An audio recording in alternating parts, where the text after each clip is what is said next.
Agora vamos para a parábola de Jesus. Versículo 11. Jesus continuou.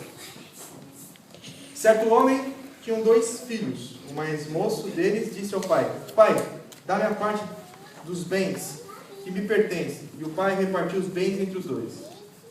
Poucos dias depois, o filho mais novo, juntando tudo, partiu para uma terra longínqua.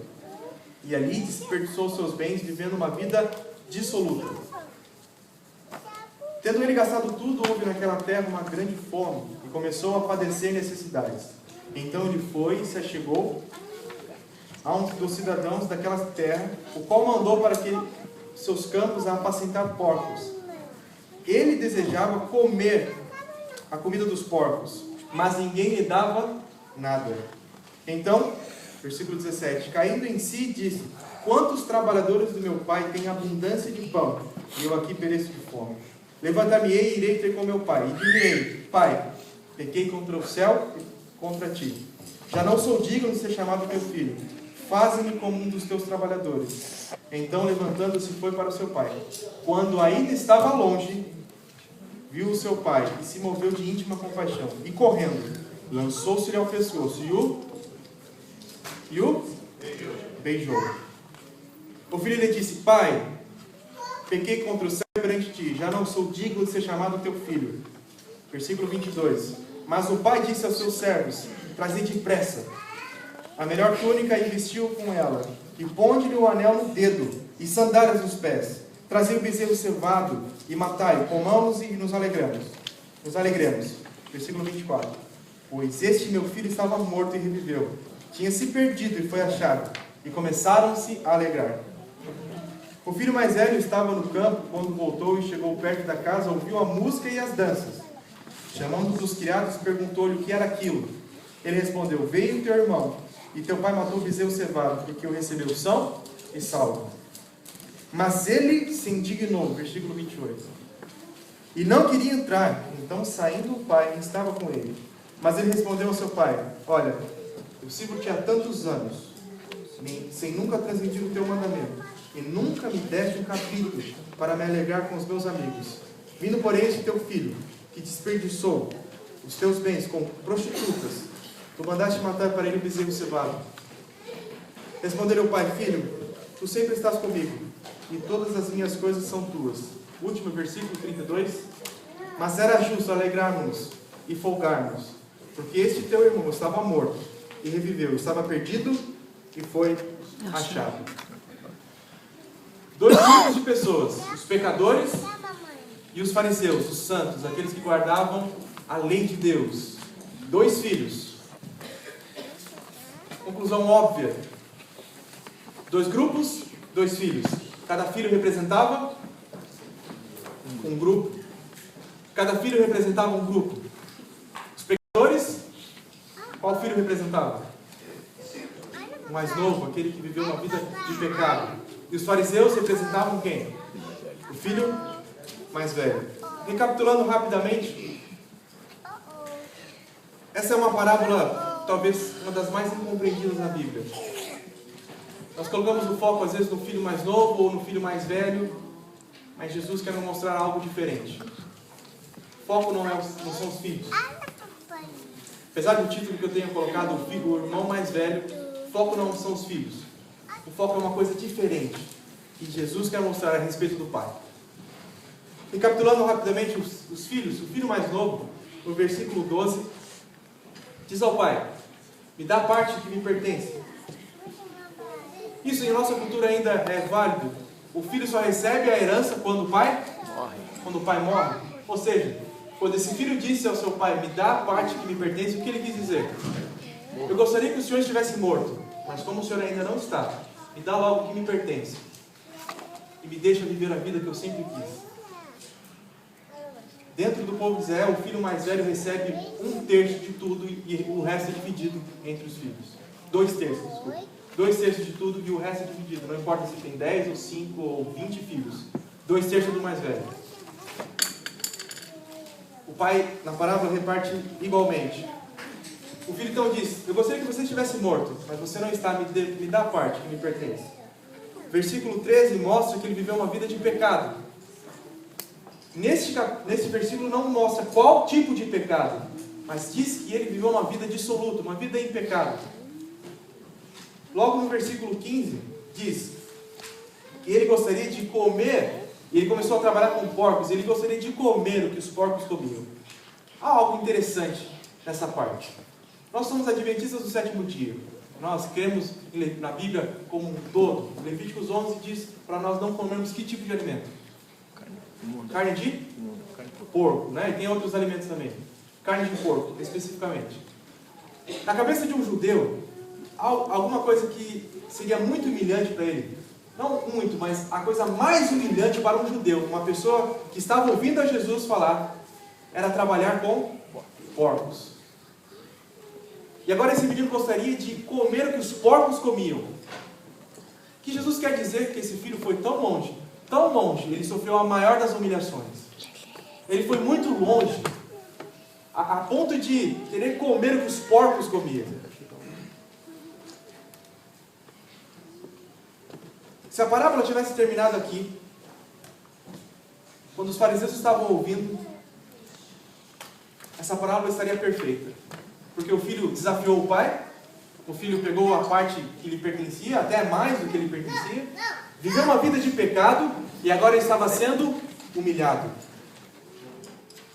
É a lei da colheita, né? Você planta e você colhe aquilo que você plantou.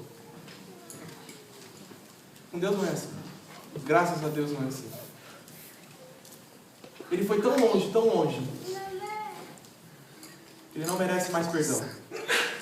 Sabe, os fariseus estavam felizes quando Jesus chegou a essa parte. Porque havia essa história contada. Essa história era muito contada dentro do povo de Israel. Mas a história terminava aqui, quando o filho recebeu a punição que merecia. Mas Jesus não para por aqui. Diz o versículo 17 que ele caiu em si. Havia um ditado muito claro na época. Quando um pecador, há alegria no céu, quando um pecador se arrepende. Esse é um ditado bíblico que Jesus fez, quando um pecador se arrepende. Mas na época existia, há alegria no céu quando um pecador é condenado. Os fariseus diziam isso todos os dias. Há alegria no céu quando um pecador é condenado. E Jesus mostra que há alegria no céu quando um pecador se arrepende. Versículo 19, ele diz que já não é digno de ser chamado filho, mas trabalhador. Mas um trabalhador. Essa é uma parte interessante. Quando você chegava na casa de um senhor, haviam 3 tipos de pessoas. Sua família, os seus escravos e os seus trabalhadores. Sua família faz parte da sua família hoje, mas os seus escravos e os seus trabalhadores. O trabalhador era como se fosse um diarista. O senhor, ele pagava por dia, e se ele não quisesse mais o trabalho dele, ele seria mandado embora. Era como se fosse um diarista. Agora, o servo, ele era considerado como parte da família. Ele não era igual ao filho, mas ele era considerado como parte da família. Esse menino pensa, porque ele foi tão longe, por ele ter pecado tanto, que ele pensa o seguinte: já não sou digno de ser chamado filho, eu já não sou digno de ser chamado servo, eu não faço parte mais dessa família, porque eu fui muito longe. Que esse meu pai me faça de um trabalhador, na hora que ele quiser me mandar embora, que ele me mande. Na cabeça desse menino mais novo, ele pensa que, por ele ter pecado, por ele ter ido tão longe, ele não merece a presença do Pai, a paternidade do Pai. E quero que vocês entendam muito bem isso. Deus não está preocupado com o seu pecado em primeiro lugar. Em primeiro lugar, Deus não está preocupado com o seu pecado. Em primeiro lugar, Deus não está preocupado com o seu acerto. Em primeiro lugar, Deus não está preocupado se você vem à igreja, devolve os dízimos, se você guarda o sábado. Deus não está preocupado se você peca ou se acerta. Em primeiro lugar, Deus não está preocupado com isso. Essa parábola deixa claro que Deus não se preocupa com isso, em primeiro lugar.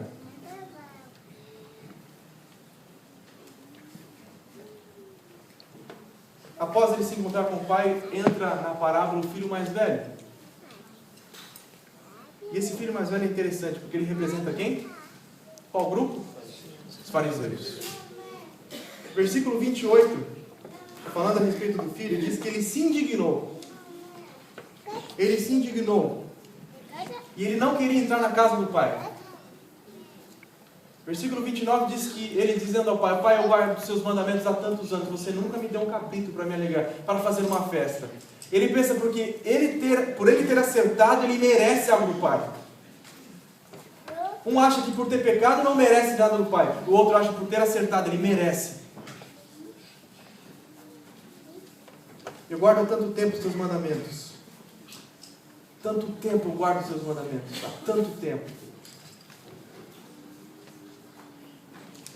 Nós batemos no peito que somos adventistas do sétimo dia e guardamos o mandamento de Deus. Né? Nós mantemos o sábado. E como uma espécie de arrogância, nós falamos às pessoas: eu guardo o sábado, que está na Bíblia. Eu guardo os mandamentos de Deus. Parece até que somos um de nós. Há tanto tempo te sirvo, há tanto tempo guardo os seus mandamentos. Sabe, imagine você, mulher, né? Você casada ou noiva ou com seu namorado. Não entregue seus maridos, por favor, mas imagine você que o seu marido lhe entregue flores. De repente ele chega em casa e te dá um buquê de flores. Está lá um buquê. Começa a ver algumas pessoas cutucando. E ele entrega um buquê de flores para você. Você, mulher, você gosta disso. Você começa a ficar com um sorriso, né? Você começa a ficar até boba. Você começa a ficar sem ar.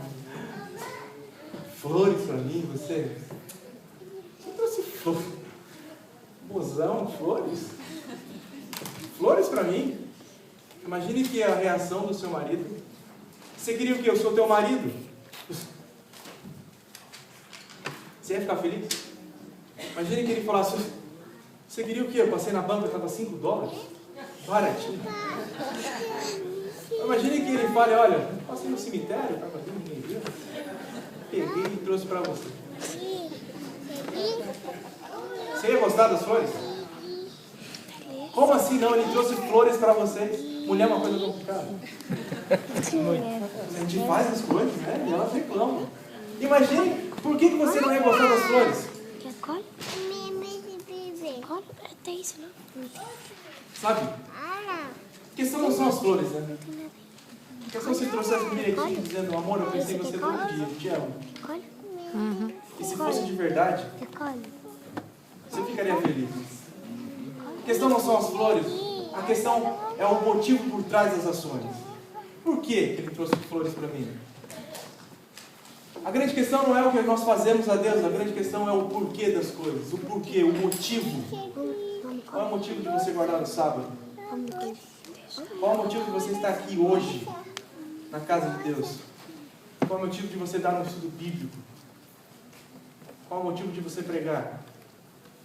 Qual é o motivo de você cantar? É como se Deus olhasse para a gente e falasse: meus filhos, eu não aceito as suas flores. Assim não. O porquê você está aqui? O porquê você é adventista?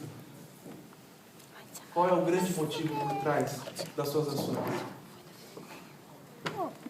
Versículo 30 diz que esse irmão acusou o seu irmão de gastar o dinheiro com prostitutas. Quando você lê a parábola, você não vê nenhum tipo de pecado. Você percebe que Jesus disse que ele viveu uma vida dissoluta, uma vida de pecado. Mas ali não é apresentado qual tipo de pecado.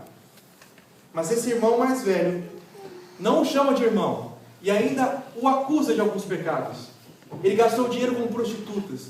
A forma que Lucas escreve esse capítulo, na forma original, no grego, deixa claro que Lucas dá a entender que esse filho gostaria de ter cometido os pecados desse irmão mais novo, mas não teve coragem de sair da casa do pai.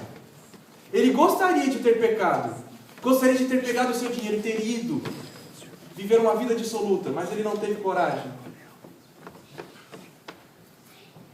Por que estamos aqui? Repito a pergunta: qual é o motivo? Qual é o seu grande motivo de estar aqui? De vir às quartas, aos domingos, aos sábados? Qual é o motivo de você fazer a sua oração, de você ler a sua Bíblia? Qual é o grande motivo?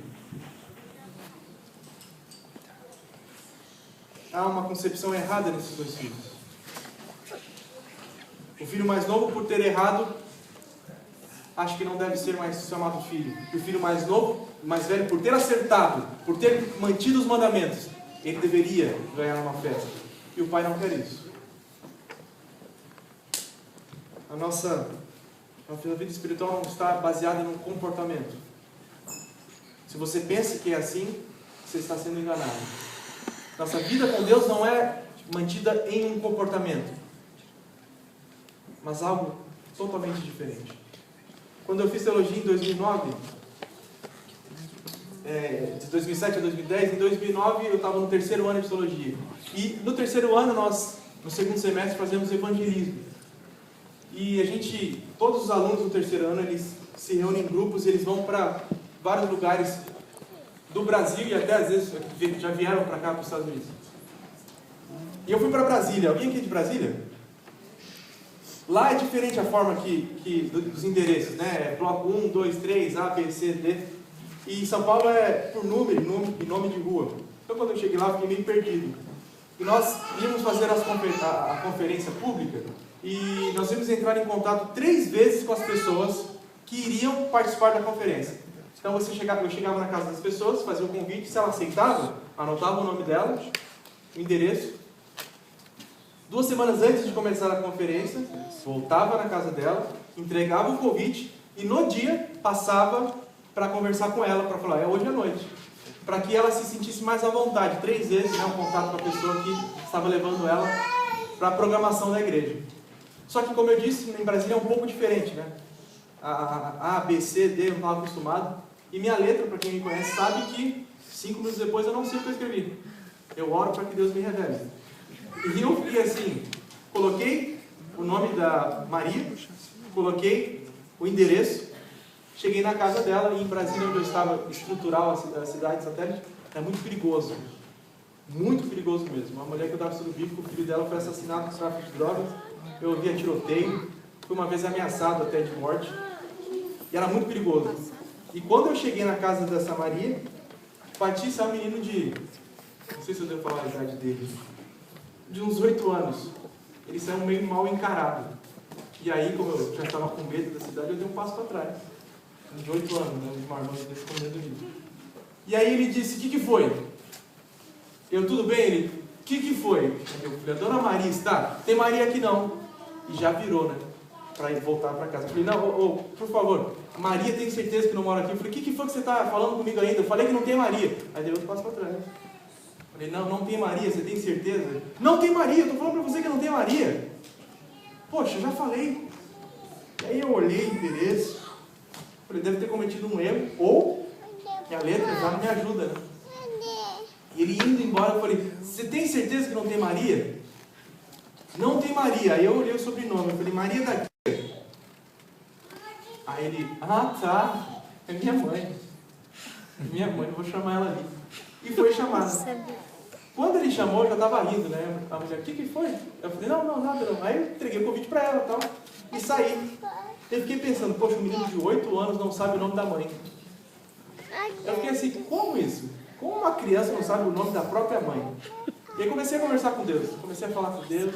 Eu falei, Senhor, como isso? O menino não conhece, não sabe o nome da mãe. E aí Deus começou a trabalhar na minha vida, começou a falar algumas coisas para mim, e eu nunca mais esqueci. Quando você vai na Bíblia e vê o que significa nome, nome não é só a forma que você chama uma pessoa. Nome significa as características. Nome significa quem você é. Nome não é só a forma que você chama, mas nome na Bíblia é quem você é. Esaú, peludo, ou ele era chamado de Edom, vermelho, ele era ruivo. Era uma característica, ou algo que ele tinha, ou a virtude, ou o caráter. Na realidade, o nome era quem você é. E aí começou Deus a falar comigo e falou, Tiago, esse menino está na casa da mãe há 8 anos e não sabe o nome da mãe. Quantas pessoas estão na minha casa e não conhecem o meu nome? Quantas pessoas estão na minha casa e não sabem quem eu sou? Não importa quanto tempo você está aqui na casa de Deus, não importa quanto tempo você é batizado, 1 mês, 2 meses, 3 anos, 4, 50 anos na igreja. Não importa o tempo, pouco ou muito. Sabe que você conhece a Deus? Você sabe quem Ele é?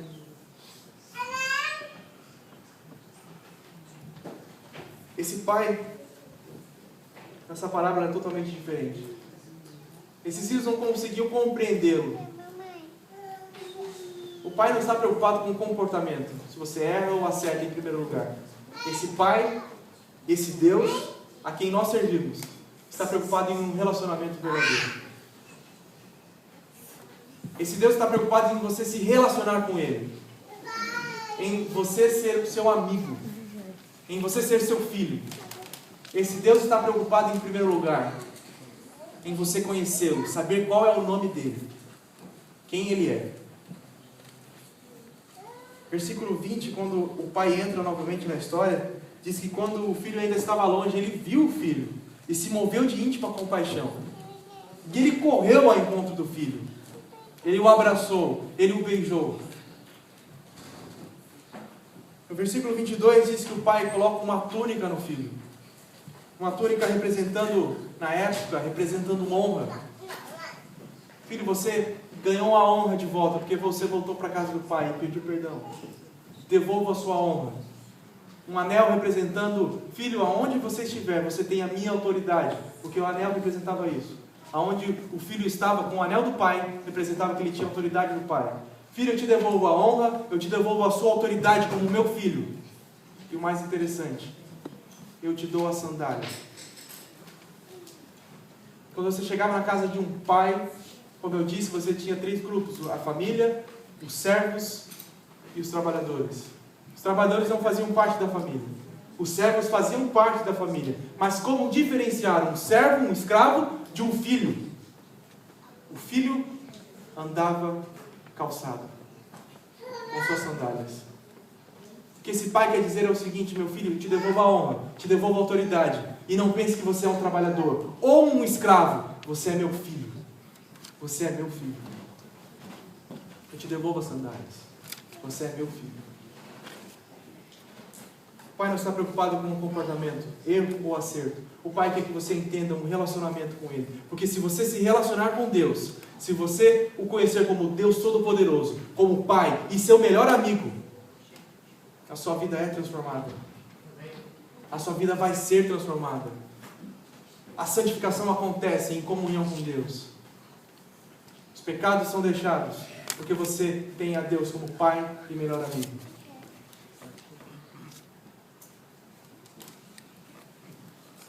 Deus precisa de pessoas que se relacionem com Ele.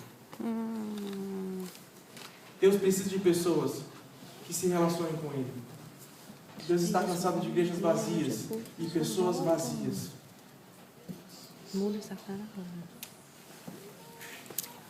Deus está cansado de pessoas que fazem as coisas de uma maneira ritual, sem o conhecer. Deus precisa de pessoas como Enoque. Deus precisa de pessoas que tenham uma comunhão com Ele. Deus precisa de pessoas assim. Mas Deus não é o que mais necessita disso. Somos nós. A salvação está em entrar em comunhão com esse Deus, com esse Pai, com esse melhor amigo. A parábola termina de uma maneira drástica. O pai diz ao seu filho que era justo se alegrar, porque ele voltou. Mas o filho mais velho, aquele que tinha obedecido todos os mandamentos, aquele que representava o grupo dos fariseus, ele termina fora da casa do pai. O que equivale a dizer? Perdido. Há quanto tempo estamos na igreja? Será que no final da história vamos terminar fora da casa do pai? Vivendo dentro da casa do pai? Há quantos anos você está nessa igreja? Há quanto tempo? Antes que a Tatiana cante uma música, gostaria de... Há uma história do Império Romano. Diz que o seu imperador foi guerrear contra uma tribo bárbara. E ele foi. A guerra demorou mais ou menos 4 ou 5 meses. E ele voltou vencedor. E houve uma festa dentro de Roma. A praça principal estava repleta de pessoas e dos legionários para que contesse a multidão, para que o imperador pudesse passar no meio da praça, no meio da rua central de Roma. E haviam vários legionários guardando a rua, e as pessoas querendo ver o imperador, querendo ver os espólios, o que eles ganharam na guerra, querendo comemorar, porque o imperador estava voltando ao seu lar. E na praça principal, onde a família real estava localizada, o seu filho pequeno estava vendo que seu pai estava chegando, mas ele ainda estava um pouco longe, e o filho então, com saudade do pai, decide ir ao encontro do pai. Então ele vai costurando a multidão, e até que ele chega na rua central, onde os legionários estão. E quando ele vai passar do legionário para o encontro do seu pai, um legionário, um soldado, coloca a mão no seu peito e diz: menino, o legionário não o reconhece como filho do imperador. Menino, você pensa que é quem para sair andando, atravessando as pessoas e indo ao encontro ao imperador? Você sabe quem é aquele que está vindo ali? Aquele lá é o imperador. Ele é o dono do mundo, ele governa o mundo. Ele é o imperador. Então o menino responde de uma maneira simples, mas confiante. Ele diz: ele pode ser o seu imperador, mas ainda assim ele é o meu pai. Ele ainda assim é o meu pai. Deus é o Deus Todo-Poderoso. Deus é o Criador dos céus e da terra. Deus odeia o pecado. Deus é justiça. Mas existe uma face de Deus que Jesus quis mostrar neste capítulo. Que Deus é além dessas coisas. Ele é Pai e é melhor amigo. Jesus disse: o verdadeiro amigo dá a vida pelos seus amigos. E foi o que ele fez. A minha concepção de pequeno, quando eu olhava, pensava no céu, um Deus barbudo que gostaria de me punir, é totalmente diferente de um Deus que quer me ajudar, me carregar nos momentos difíceis, mesmo que eu não entenda, mas Ele quer me carregar e dizer: filho, eu sei o que eu estou fazendo, confia no Pai, confia no teu melhor amigo, eu posso todas as coisas, somente confie em mim, se relacione comigo, ande comigo, sinta a minha presença, ouça a minha voz. A Nana vai cantar agora. Eu gostaria que você fizesse essa oração agora, aonde você está, enquanto ela frente. Você não precisa vir aqui à frente. Pode ser que você tenha vindo aqui na frente por várias e várias vezes e já perdeu o sentido. Deus está falando para você nessa manhã: não faça as coisas automáticas, você tem que fazer algo do coração, um motivo que dá sentido às ações. Ore a Deus. Se você ainda não o conhece, mesmo estando na igreja há 10, 15, 30 anos, como esse filho que se manteve na casa do pai, mas no final estava fora, perdido, guardando os mandamentos de Deus, mas perdido. Ore a Deus pedindo: Senhor Deus, eu não te conheço ainda. Ou eu estou te conhecendo, mas eu quero te conhecer de uma forma plena, de uma forma mais completa. Enquanto a Nana estiver cantando, clame a Ele, peça a Ele as sandálias, representando que você é filho dele. Clame a esse Deus, a esse Pai, a esse nosso melhor amigo. Clame a Ele, que você sinta Ele te acolhendo como um pai e melhor amigo.